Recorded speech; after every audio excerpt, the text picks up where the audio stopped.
mag-secret file ay ilike mo muna ang video na to at mag-subscribe na sa aming YouTube channel. Don't forget to click the notification bell para hindi ka nahuhuli sa latest episode ng DJ Rocky's Secret Files.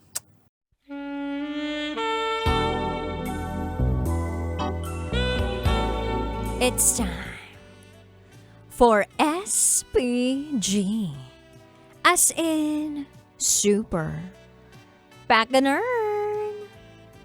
Secret File.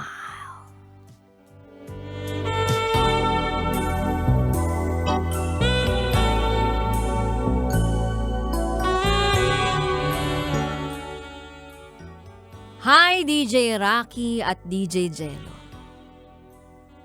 Itago nyo na lang ako sa pangalang Marlon. At ito, ang aking SPG, as in Super Pagganern Secret File.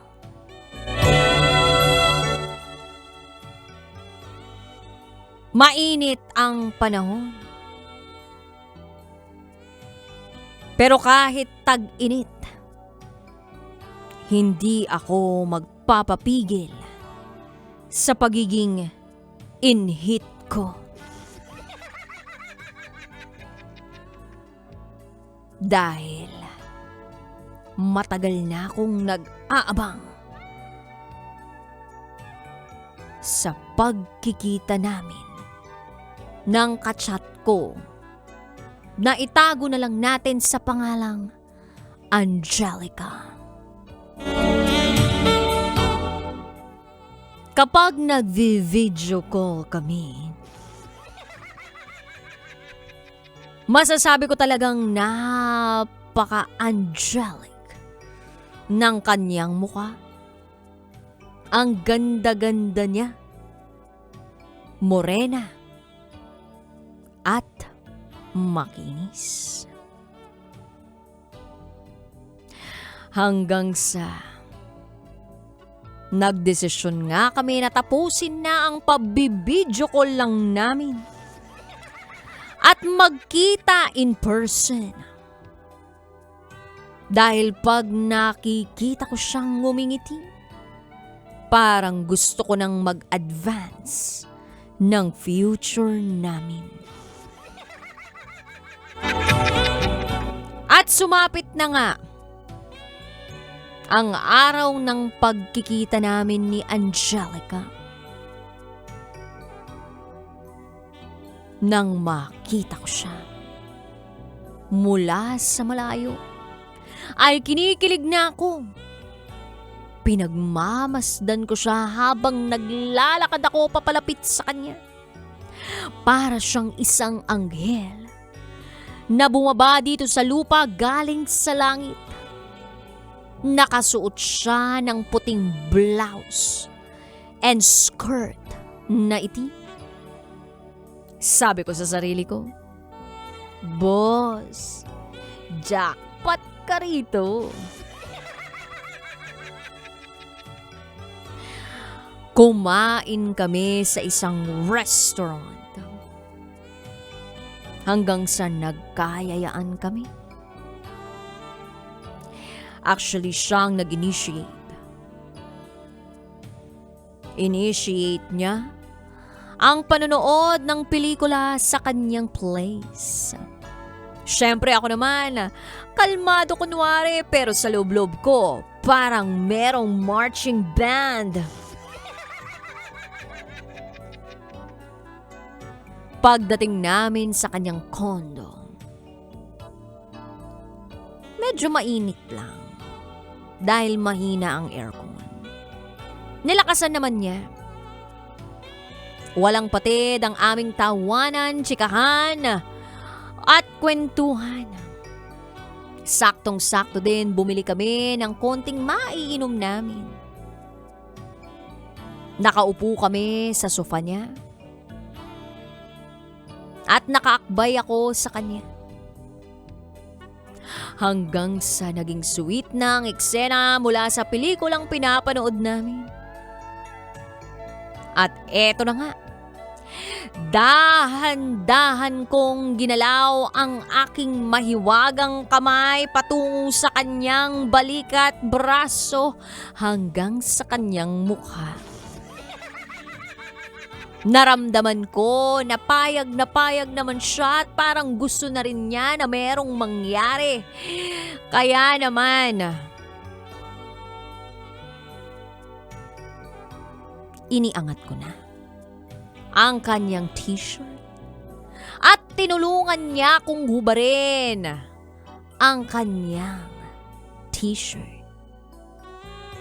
Pero DJ Rocky at DJ Jello, pagkataas niya ng kanyang underarm, bigla na lang merong umalingaw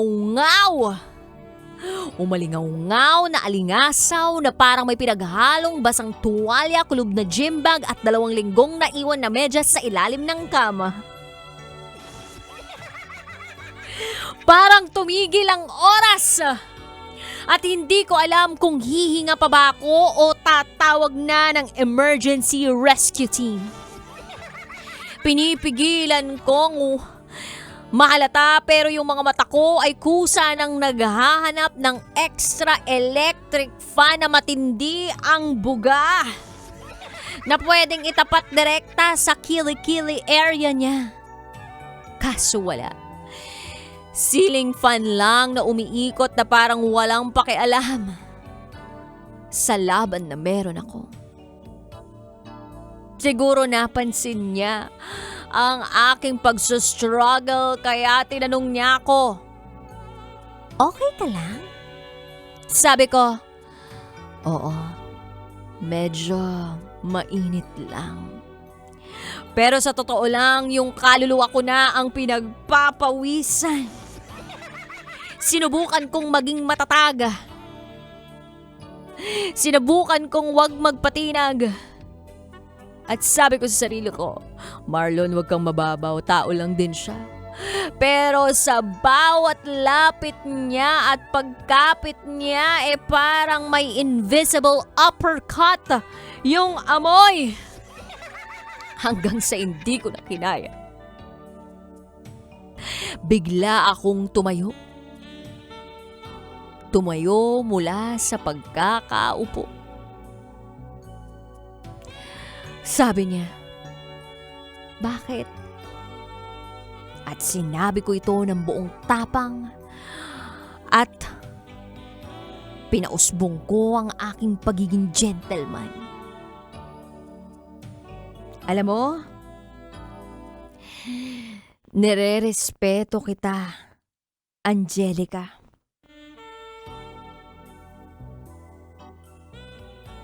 At bigla ko siyang hinalikan sa kanyang pisngi.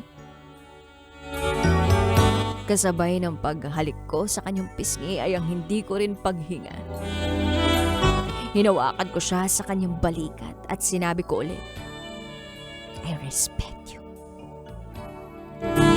Pero sa totoo lang, DJ Rocky at DJ Jello, yung respetong yon ay merong kasamang survival instinct. Kaya pinagpatuloy na lang namin ang panonood ng pelikula. Naramdaman kong kinilig siya. Dahil imbes na ma-turn off siya sa ginawa ko, ay nginitian niya pa ako. Buti na lamang ay pumwesto siya ng pahiga sa sofa, kung saan malalayo ang mahiwaga niyang kilikili o powerful niyang kilikili mula sa ilong ko. Nakapatong ang kanyang 2 paa sa aking hita. At hindi ko na masyadong naamoy pa ang kanyang powerful underarms. Tinapos ko naman ang movie at saka nagpaalam. Paglabas ko ng kondo niya, huminga ako ng napakalalim na parang bagong laya sa kulungan.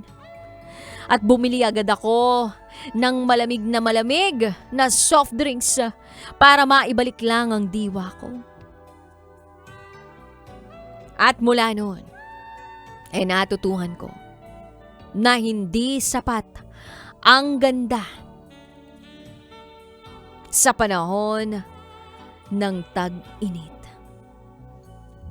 Importante rin, DJ Rocky at DJ Jello,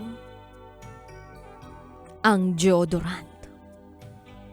Dahil minsan, ang tunay na dahilan ng atrasan ay hindi dahil sa third party, kundi dahil sa powerful armpit.